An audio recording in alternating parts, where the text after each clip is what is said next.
Hello everyone. For this week's tutorial, I'd like to go over the difference between velocity and speed, and how they are time-sensitive physical quantities. Just like I mentioned how displacement is direction-specific and distance is not. The same exact thing holds true for velocity and speed. They measure the same exact physical quantity, it's just that velocity is direction-specific and speed is not.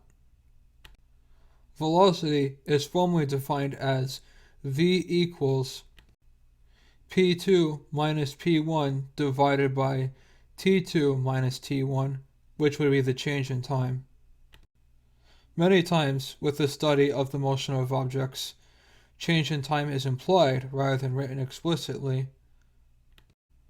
So t2 minus t1 would simply be written as t, as t1 is assumed to be 0. This mathematical formula makes it clear that a greater change in position over a smaller change in time means a greater velocity. Using my phone to demonstrate, we can see that this is true. The greater velocity has the shorter change in time, while the slower velocity has the greater change in time for the same positions.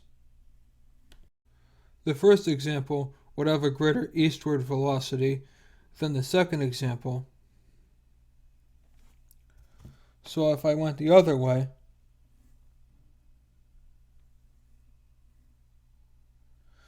the first time would have a greater westward velocity than the second time. Although the speed should be the same in case 1 versus case 3 and case 2 versus case 4, the direction is irrelevant. In the next video, I will go over acceleration, which is the final mathematical quantity defined in kinematics. Although, unlike velocity versus speed, acceleration is always direction dependent, it does not have a directionless counterpart.